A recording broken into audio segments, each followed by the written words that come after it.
지금 너네 집 놀러 갈게. 이 한마디를 듣는 순간 우리는 왜 이렇게 심장이 먼저 반응할까요? 기쁜데 동시에 머릿속이 복잡해지고 괜히 집안을 둘러보게 되고 괜히 마음이 급해지지 않나요? 혹시 우리만 이런 걸까요? 왜 우리는 집 초대가 유독 힘들게 느껴질까? 우리는 이런 경험 한 번쯤 해봤을 거예요. 친구가 갑자기 집에 온다고 하면 겉으로는 좋아 라고 말하지만 속에서는 이미 수십 가지 생각이 동시에 돌아가기 시작하죠. 집이 너무 지저분한 건 아닐까? 먹을 건 충분할까? 화장실 상태는 괜찮을까? 혹시 불편해하지 않을까?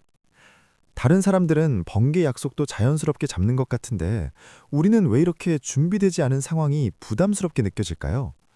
그러다 보면 혹시 내가 사회성이 부족한 건가? 라는 생각까지 이어지기도 합니다. 그런데 흥미롭게도 심리학은 정반대의 이야기를 합니다. 이런 불편함은 사회성이 부족해서가 아니라 오히려 사회적 지능이 높은 사람에게 더 자주 나타나는 특징일 수 있다는 거예요.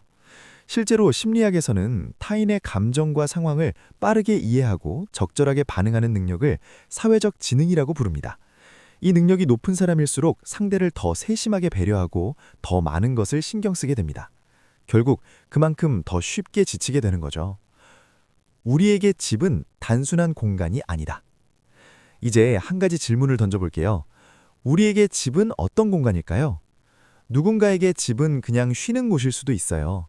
잠자고 씻고 나갈 준비를 하는 공간. 하지만 우리에게 집은 조금 다릅니다.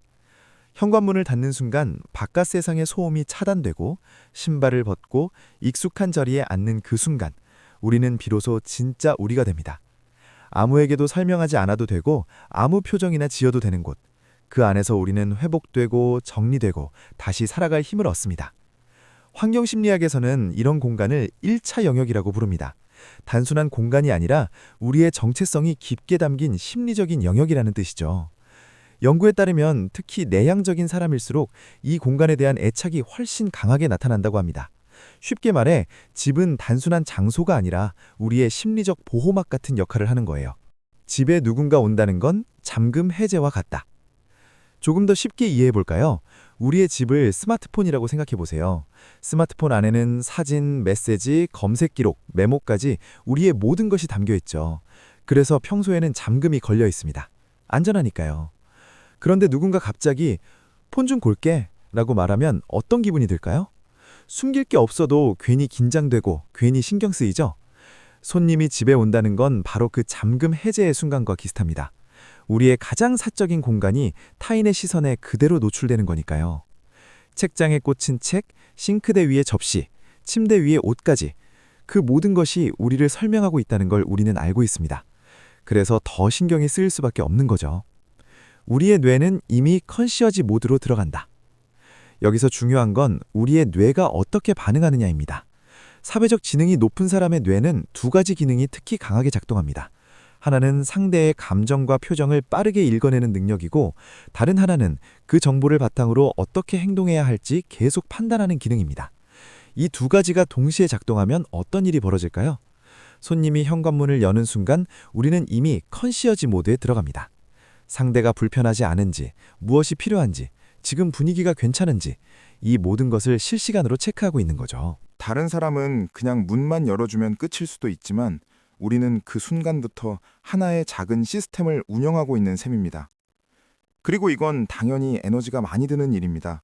그래서 우리는 지칩니다. 이건 문제가 아니라 과하게 작동하는 배려의 결과입니다.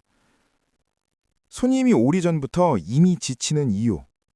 흥미로운 건 우리는 손님이 오기도 전에 이미 지치기 시작한다는 점입니다. 나 갈게 라는 말 한마디를 듣는 순간 우리의 뇌는 미래를 시뮬레이션하기 시작합니다. 문을 열고 들어오는 장면, 집을 둘러보는 시선까지. 아직 일어나지도 않은 상황을 미리 경험해버리는 거죠. 심리학에서는 이걸 감정 예측이라고 부릅니다. 미래의 감정을 미리 느끼는 능력인데 사회적 지능이 높은 사람일수록 여기에 상대의 감정까지 추가됩니다. 즉, 우리는 우리 감정뿐 아니라 상대의 감정까지 미리 시뮬레이션하고 있는 겁니다. 당연히 에너지는 2배로 소모되겠죠. 그래서 벨이 울리기도 전에 이미 피곤한 상태가 되는 거예요. 작은 변화도 그냥 지나치지 못하는 이유. 손님이 집에 와서 소파에 앉습니다. 조금 자세를 바꿉니다. 우리는 그걸 그냥 넘기지 못합니다. 불편한 건가? 라는 생각이 바로 떠오르죠. 냉장고를 열었다가 아무것도 꺼내지 않으면 마실 게 없어서 그런 건가? 라고 생각하게 됩니다. 이건 예민한 게 아닙니다. 그저 우리의 사회적 레이더가 아주 정밀하게 작동하고 있는 거예요. 문제는 그 레이더가 너무 잘 작동해서 상대방도 의식하지 못한 신호까지 우리가 먼저 받아버린다는 점입니다.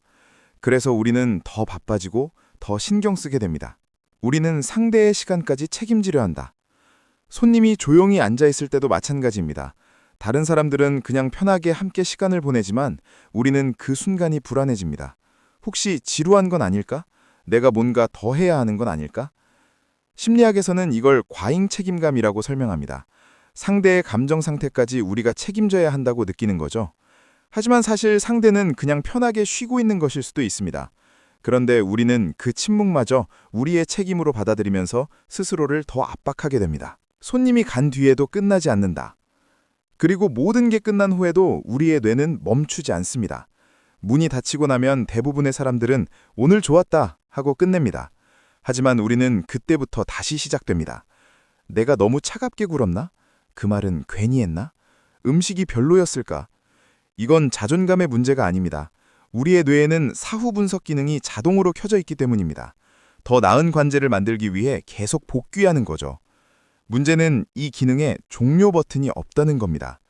그래서 우리는 이미 끝난 상황을 계속 다시 떠올리게 됩니다. 결국 하나의 이유로 연결된다. 지금까지 이야기한 모든 걸 하나로 묶어보면 결국 한 가지로 이어집니다. 우리는 관계를 대충 하지 못하는 사람이라는 것. 연구에 따르면 공감 능력이 높은 사람일수록 사회적 상황에서 더 많은 에너지를 사용합니다. 하지만 동시에 이들이 만드는 관계는 훨씬 더 깊고 오래 지속되는 경향이 있습니다. 즉, 우리가 이렇게까지 지치는 이유는 그만큼 관계를 진심으로 대하고 있기 때문입니다. 마무리. 우리는 문제가 아니라 다른 방식일 뿐입니다. 마지막으로 꼭 전하고 싶은 말이 있습니다. 우리는 고쳐야 할 사람이 아닙니다. 그저 남들보다 더 많은 것을 보고 더 많이 느끼고 더 깊게 관계를 대하는 사람일 뿐입니다. 세상에는 가볍게 관계를 맺는 사람이 많지만 우리는 그렇게 하지 못하는 사람입니다. 그리고 바로 그 점이 우리의 관계를 더 진짜로 만들어줍니다. 오늘 밤 잠들기 전에 한번 떠올려 보세요. 누군가를 집에 초대했던 그날 우리가 얼마나 많은 것을 신경 썼는지. 그리고 이렇게 말해보는 겁니다. 그건 내가 부족해서가 아니라 그만큼 소중하게 생각했기 때문이다. 그 한 문장이 우리의 시선을 조금 바꿔줄지도 모릅니다. 시청해주셔서 감사합니다.